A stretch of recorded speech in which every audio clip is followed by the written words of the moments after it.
War 15 of Road to 100 win streak solo war natin sa GS Chile natin, guys. At ngayon, ang kalaban natin ay Butot Bersatu. Ewan ko kung tama yung aking pronunciation, pero hayaan nyo na. Ngayon, ang standing natin sa clan ay meron tayong 12 win streak, 2 draws, and 0 loss. Check natin kung mananalo ba tayo dito, matatalo, o madadraw. So tara, hindi ko napapahabain pa. Let's go! Baliktarin naman natin, guys. So, bale, magsisimula tayo sa taas, pababa. Town Hall 17 muna tayo, guys. Okay? Kasi Town Hall 17 yung number 1 nila. So, gagamitin natin dito, Zap Super Witch with Throwers. So, sa mga hindi pa nakakaalam nito, sobrang open na ito. Ang daming gumagamit na ito sa Legend League. Pero yung iba is Fireball yung ginagamit instead of Zap. Anyway, sinap ko lang yung pinakang core doon, and then after that, gagamitin natin si Warden dito to funnel. As you can see, since ang kinuha natin ay yung nakaharap dito sa bandang 9 o'clock and 6 o'clock na scatter tuloy. Anong pangalan na to? First Peter Bells. Ayun, First Peter. Dito tayo dadaan sa likod. Kasi ang natitira na lang dito is yung First Peter na nakaharap sa 12 o'clock and sa 3 o'clock. Kaya naman, para maging useless yun, dito tayo sa likod niya dadaan. And then, once na nakapag-funnel na si Warden dito, idadrop na natin itong Ice Golem, followed by our troops. And then, gagamitin natin yung Wall Breaker para magkaroon ng access yung troops natin sa loob. Also, nilapag ko na rito si King para makapag-funnel na siya at kasama na rin dito si RC. Pagpasensya nyo na yung bosses ko, guys, kasi allergy rhinitis ako ngayon. Medyo hirap akong magsalita and medyo hingal yung pagsasalita ko kasi hirap nga humingain. Anyway, pagkatapos nun, ginamit ko na dito yung ability ng ating RC para hindi na siya pumasok dun sa gitna. Medyo masakit yung area na yun, guys, kasi may range skull tower dun. Tapos nagpop pa, kaya ang sakit nun. Walang po protekta dito sa RC natin. Kaya, pinap ko na yung ability niya dun habang malayo pa. And kung makikita nyo rito, yung Super Witch natin is naligaw. Kaya pala, wala nag-heal back doon sa mga troops natin. Kasi, yung healer, sinamahan yung isang Super Witch dito, tsaka thrower. Kaya naman, pinotektahan ka na yun gamit yung totem para naman makuha na nila yung monolith doon. Kita nyo yun? Tibay, no? Ang tibay. Kuha yung monolith, Tapos, ipop na ako dito. Pan. King's ability na natin doon para mabilis na yung pagkuha natin sa base na to. Anyway, mahaba pa naman yung oras. Marami pa tayong troops. Bukan pa yung king and queen natin. Tapos may mga palinis pa tayo. And I guess kuha na to, Basti. Nice. Okay. Next na tayo, guys, Town Hall 16, and ganitong troops din yung gagamitin natin. Pasensya na kung walang Town Hall 18, guys, kasi ito na yung pinakataas nila, Town Hall 17. Kaya naman, tara, let's go! So, gamit natin dito, mababa pa yung mga equipments natin, and that's totally fine. Kaya pa rin natin pumalag kasi nga meta itong troops na dala-dala natin. Guys, kahit mababa yung level ng troops ninyo, na troops na heroes nyo, huwag kayong mag-alala. As long as meta yung troops na gamit nyo, wala yan. Kayang-kaya niyong pumalag dyan. So, gamit pa rin natin dito is Super Witch with Throwers. So, tara. Simulan na natin. Inaayos ko lang kasi Town Hall 16 ito. Town Hall 17 yung ginamit natin troops kanina, diba? So, kinapi ko lang yun. Kaya naman, tara. Let's go! Tan-tan-tan-tan! Tananan! Huwag kayong mag-alala sa ano natin, guys, sa troops composition. Palagi lang nasa description yun. Huwag kayong mag-worry. So, check nyo lang. So, drop natin to, dalawang earthquake, followed by our lightnings. Kaso nga lang, hindi pala nakuha doon yung eagle, pero that's totally fine kasi madali lang naman makuha yan gamit ang ating warden. So, gagamitin lang muna natin si warden dito para mag-funnel. Yun yung isa niya pang purpose dito. Mag-funnel at the same time, makuha pa yung eagle. Kasi kung hindi natin ipa-funnel to, guys, walang mangyayari. Kaya kandal tuloy-tuloy ng mga troops natin and our hero. So, if that happen, wala na. Hindi natin makukuha yung base kasi hindi natin ma-manipulate yung mga troops, diba? Yun yung pinaka-purpose dun Yung kailangan mo lang siyang aralin, yung pagpa-funnel. And once na aral mo na siya, and na-master mo na, wala na. Kuha mo na yan. Madali na lang sa'yo paglalaro ng Celeste kasi makokontrol mo na yung mga troops mo. So, ayun, nag-warden walk lang muna ako dito. Ginamit ko na rin dito yung baby drag para makapag-help na rin kay Tanda. And then after that, idadrop na natin yung Ice Golem followed by our Witch, our Throwers, and then troop launcher yung gagamitin natin yung troops dito as always. Pagkatapos nyan, sinama ko na rin si Queen, yung RC natin, tapos yung King dito yan sa may gold mines. Yan. Para siya na yung bahala dyan sa area na yan. May butas pala dito, no? So, hindi natin na-take advantage yun. Pero that's totally fine. Kuha pa rin naman natin sa head. So, here, susuportahan lang natin yung mga troops natin ng spells. So, poisonin na natin tong E-Drag niya, tsaka yung Dragon. Ewan ko dito sa kalaban ko, solo warden at ito. Dito nagkamali ako guys, akala ko kasi Rocket Spear yung dala kong equipment kay RC. Yung pala Hog Riders. Kaya, ayun, nagamit ko agad yung ability niya. But it's totally fine. Kuha pa rin natin yun. So, nawirda na dito sa kasama ko. Siguro, busy siya. Kasi, pagka-start pa lang, inatake niya na ako agad. Ang kaso nga lang, hindi niya ako tinapos. Kaya, ayun, naubusan siya ng oras na yun. So, plus 1 siguro tayo dito. Kasi, meron pa ang Town Hall 16, 17, and 15 na lilinisin niya. Eh, since hindi niya nga ako agad tinapos, edi, ayun, naubusan siya ng oras. Solo war lang kasi ata siya. Anyway, that's totally fine, guys. Nakuha na natin gamit ang ating Zap Super Witch with Throwers. Nice. Anyway, kung may thoughts kayo about this composition, comment down below, and kung may gusto kayo gawin natin next video ay comment nyo lang para ma-shoutout ko rin kayo. So, yun lang guys. Next na tayo, Town Hall 16, and I guess ano bang gagamitin natin dito? Dikit. Feel ko maganda dito mag-e-drag. Try natin mag-e-drag, guys. Let's go! Tan. So, e-drag ang gagamitin natin dito, guys. So, ang pinaka-needed lang natin dito, activate lang natin yung English spell. Tapos, King for counter funnel. Ang mali ko dito, hindi ko chinek kung saan nakatapat yung Earth Sweeper. Kaya, ayun, medyo nahirapan tayo dito. Yun yung maling-mali ko dito, guys. Kasi hindi ko nga na-check yun. Anyway, buti na lang. Blimp yung ginamit ko rito. And then, natigok agad dito yung first speakers ko. Ano daw? Earth Sweeper. Gamit yung ating Super Yeti. Kaya, ayun. Nakuha yung core doon. And good thing here is that meron pa tayo ditong RC ability and King ability na tayo doon. Tapos marami pa tayo ditong E-Drag. Guys, grabe tingnan nyo yung dami natin ng E-Drag. Grabe naman yan, sir! Ano yan? Ang nga lang sa kanya, ang mahirap lang sa kanya is ang bagal niya tumira. Ay, mabagal. Mabagal siya na. Tingnan mo na. Tingnan mo. Ilang seconds pa bago buga. Diba? Ganyan kabagal yan. So, pinap ko na rito yung ability ng RC natin. Anyway, guys, alam nyo ba, napaka-paborito ko itong troops composition na ito. Kapag nagmamadali ako, ito yung ginagamit ko eh. Ini-spam i-drag ko na lang. O kaya spam Hydro Claws. Yan lang. Diba? Napaka-bilis. Ang haba pa ng oras na natira sa atin. Diba, panis? Okay, next. Let's go. Finally, Town Hall 50 na tayo, guys. At ang gagamitin natin dito, sobrang na-miss ko tong composition na to. Favorite compo ko to, guys, eh. Fireball, Giant Arrow. As in, na-miss ko to kasi hindi na nakakapag-ganito sa Town Hall 18. I mean, ko pa rin naman siya. Na-execute ko pa rin. Pero, pili na lang yung base, eh. Hindi na lahat ng base. Pwede kong i-Fireball, Giant Arrow. Hindi katulad ng Town Hall 17. Yung Town Hall 17, pabor na pabor sa composition ko na to. Yan, yung favorite ko. Anyway, Invi, Warden for cheap! Pow! Giant Arrow ba? Wala kayo nakita, guys. Wala kayong nakita. Okay lang yan. Gagamitan na lang natin yan ng Rocket Balloons. And, ayun.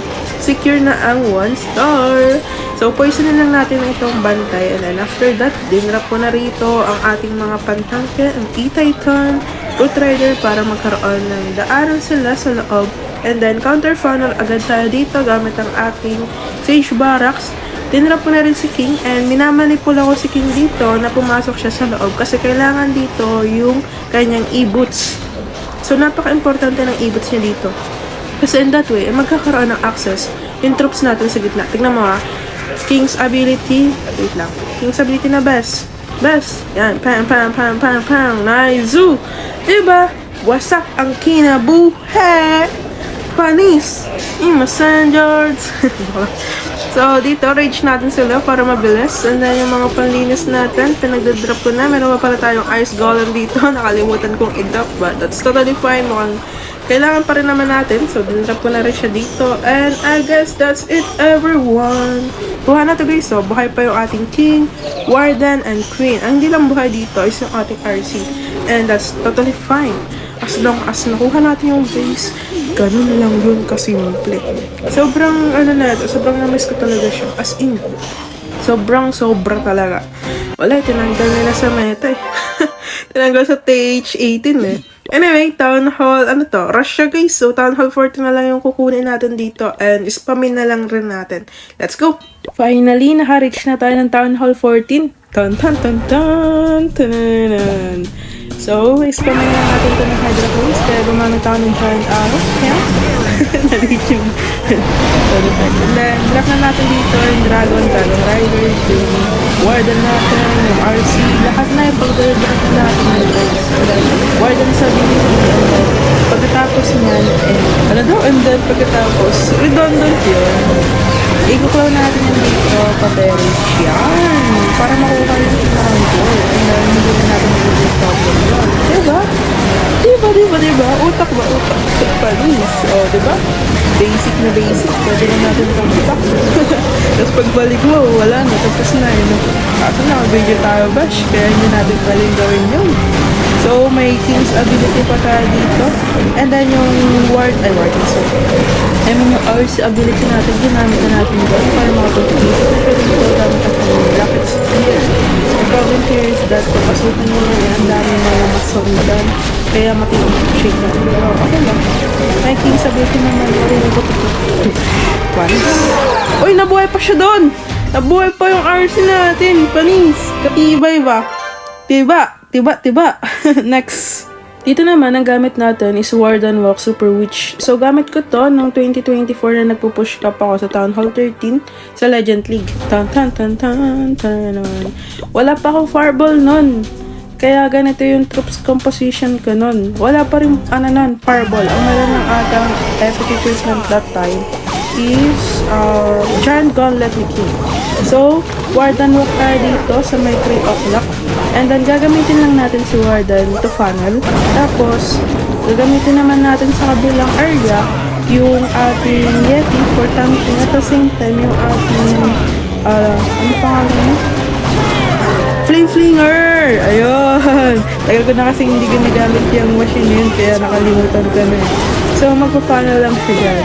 And then, yung Warden natin, kakayaan lang natin. Tapos, gagawa na tayo dito ng way na ating main troops. Pagkatapos niyan, pwede na natin i-drop dito ang ating mga super witch. Okay? So, wait lang. Pwede na to guys. Drop muna natin itong Ice Golem, followed by our super witch. And then, King. And then, yung King natin. Tapos, yung RC na manana. Pang last game yan si RC. Then, wall breaker tayo dito. Napakatalino ng wall breaker natin. Gamit tayo dito totem kasi nag-tap na pangalan nito, tina-target ng troops natin, ay ng enemy hero, yung king natin. Tapos, poison natin itong Lance CC, King's ability, dito guys, nakalimutan ko yung ability ng aking Warden. Akala ko, Fireball, kaya hindi ako gumagamit ng ability niya. Kaya nakaka-preset dito itong mga defense, lalo na yung Town Hall. Kaya mauubos yung super witch natin. Itong pala yung dala-dala ko dito, nakalimutan ko. Nice! Talaga naman. Tinry ko pang save dito yung mga super witch ko kasi natatarget. Tapos Queen's ability tayo dito maya-maya. Wait na. Pwede na siguro ito. Yan, Queen's ability. RC tayo dito sa may 12 o'clock. Para naman, hindi, wait lang. 12 o'clock lang. 12 o'clock tayo. So, ganda ng pagkakakuha dito ng ating mga mason kasi nakuha na dito yung Town Hall. So, hindi na natin magiging problem yan. Tapos, ang problema na lang natin dito, itong single inferno, tapos itong MC. And marami pa naman tayong mga panunis, and also, may tatlo pa tayong stud. So, yeah. So, kukuha na natin to guys. Inbi ko muna si RC dito guys. And that's it everyone. Kuha na natin. Nice. So, pa dito yung dalawa nating freeze. Oh. Okay na. Next na tayo guys. Sino ba mga kalaban ko? Solo warden to, no? Si Bodod Versato. Bodod Versato, ang hirap naman bigkasin. Next.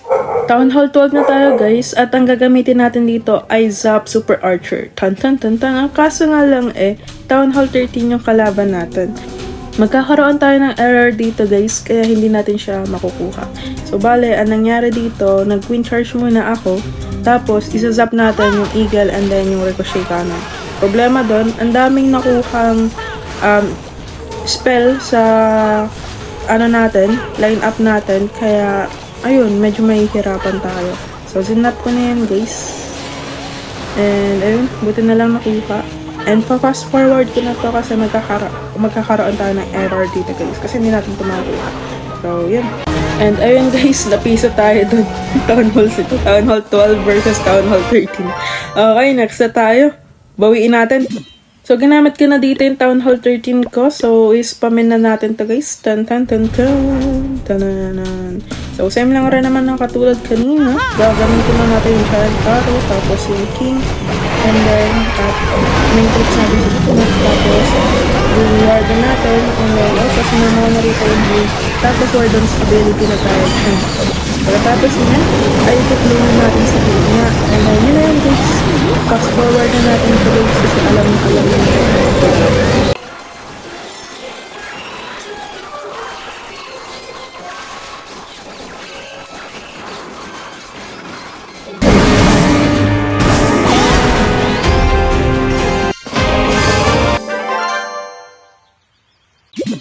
Town Hall 11 na tayo guys. Turn on. Ang gamit natin dito ay Zap Dragons. So gagamitin lang natin itong pangalan na to, lightning sa mga air defense. Para pag natigdo na yun, wala nang masyadong threat sa main troops natin.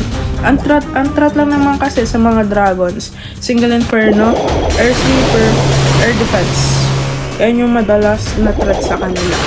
Sa mga low PH. Kaya naman, yun yung lagi kong pinukuha. Anyway, ginamit ko lang din dito yung King for counter panel at the same time. Yung King natin para makapagpaano natin. Tapos main troops. And then gagamitin natin dito yung abutin ko. And then ginamit ko rito ang machine resistance lower. So yun yung dito.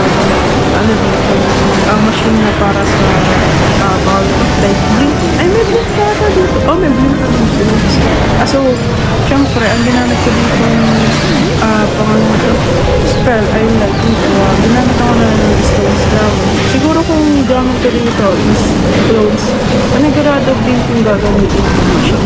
Anyway, that's it guys. Kuha na natin. Napakabilis. Kita mo naman 2 minutes pa yung natitira. Pero kakaunti na lang yung buildings na natitira sa kalaban. And yeah, kuha na natin ito guys. Angas. Bilis, so grabe. 1 minute, 50 seconds. 51, 50, 49, 48, 47, 46, 45, 44, 43, diba? 42. 1 minute and 42 remaining, everyone. Ganun siya kabilis. Panis. Okay, next. Town Hall 10 na tayo guys. Let's go. Town Hall 10, ito ang gamit natin dito is Spam Dragons na din. Tapos, may blink tayo. So, panigurado, ang gagawin natin dito is Dragon Clothes. Okay. So, gamit tayo dito ng Queen for my snipe. Yung ibang air death at the same time yung air sleeper. Tapos, King for counter panel. Then, yung troops natin. Tapos, pag nasa gitna na yung blink, ikukuha natin yung Lepis God. Kung hindi ka siya sa lantasol natin, yung super yeti, kaya normal na yeti lang yung gamit natin. Pero okay lang rin naman yun kasi panigurado, malaki rin yung value na natin. Poison na natin pang hidran. And that's it everyone, mahaba pa naman yung oras. Marami pa tayong dragons. And then ang trap na lang nito ay single inferno. good thing here is that matalino yung 8, yung mga dragons natin kasi tinarget agad nila dito yung single inferno. Kaya, ayun, kuha na natin agad. Grabe ka, bilis ba? Kapag gusto mo talaga na madali ang attack, punta ka lang sa dragon, drag, ano, tapos na. Walang kahirap-hirap ba? Huwag mo nang pahirapan sa sarili. Spammin mo na yan, brush. Diba? Ganun lang ka-basic yun. What a piece of cake. Piece of cake. And yeah, that's it everyone. 1 minute and 40 seconds. 39 seconds, 38, 37, 36. 1 minute and 36 seconds remaining. So next, let's go Town Hall 9. And finally, last attack na natin to, bash. Kaya naman, let's go. 29 minutes remaining everyone, and yung kalaban hindi pa rin umaatake. Hindi ko alam kung aatake pa siya. Anyway, dito, ang dala ko is mali. Alam mo, dapat kasi Queen Charge Hog Riders. Kaso, nagmamadali ako kasi inaantok na ako and super late na nito. Kaya ang dala ko na dito is hindi ko na ipalitan itong lava hound. Kaya ayan, 19 Hog Riders, tapos may lava hound ako, tapos meron pa ako dito paano nito, hail spell. Hindi man lang nakapagdala ng heal spell. Like, what the hell? Ano yun? Kaya, ginamit ko lang yung king dito for counter panel. And then, mag-queen charge lang ako dito. Tapos, mag-open lang tayo ng wall gamit ng wall breaker para magkaroon ng access yung queen natin doon sa loob. And then, king's ability, time to time. Sayang naman, masyadong napaaga yung king's ability. Pero that's totally fine. Nag-light kasi siya dito ng balloon. And after na to, wait lang. Pakuha muna natin itong balloon. Buti na lang matalino dito yung queen natin, guys. Yung apprentice kasi, tinarget ng enemy queen. Then ngayon, yung queen, nirevenge niya yung apprentice. Kaya tinarget niya dito yung enemy queen. And pumasok siya doon. Yung Japanese, talinan ng queen natin doon. So, dito guys, pwede na tayo mag-drop kasi mauubusan tayo ng oras kapag dito tayo.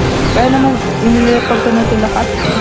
Sayang na wala tayong health spell dito, kaya gagamitan na lang natin ito ng rage para mabilis.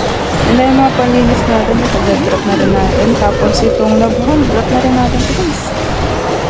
Ang problema lang natin dito, itong mga splash damage. Kasi, dude, mauubos yung troops natin dyan. Yung mga yobab natin kasi wala tayong high spell, diba? Pinamita ko na rin dito ng haste. Tapos, pinrisk ko kaagad siya kasi akala ko din pupunta. Yung pala hindi. Pero okay na rin naman. Kasi naman, bahay pa naman yung queen natin. Hindi, mahaba pa naman ang oras. So, yeah. Pustahan tayo guys, kuha to. Pustahan tayo. Pag ito nakuha, pag ito nakuha, kuha na to. Nag-voice over lang ako. Kaso nga lang 50 seconds, makukuha ba? Siyempre makukuha yan. Nag-voice over na lang ako. Alam ko na yung result yan. Dash. Talaga kayo. Fast forward na natin guys. Nag-walling yung queen natin.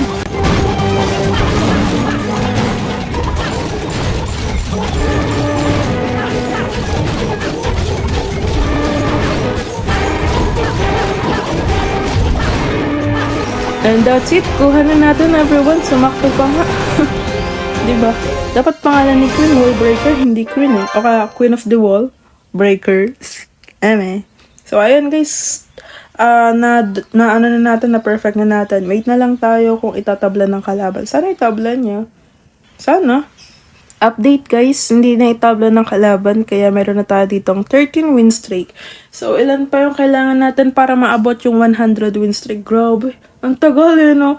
Tagal ang progress natin. Tagal ko rin kasing tumigil eh. Ay, pero ayos lang yan. At least, bumabalik tayo at, ayun, sisimulan ulit natin. Anyway, that's it for today's video everyone. Sana may natutunan kayo and nag-enjoy kayo sa content ko. So, kung may mga thoughts kayo about the composition, comment down below. And also, kung may mga request kayong atake natin sa Classic War, comment nyo lang para gawa natin ng video sa next video. Yan lang everyone. Huwag kakalimutan maging mabuting tao. Paalam!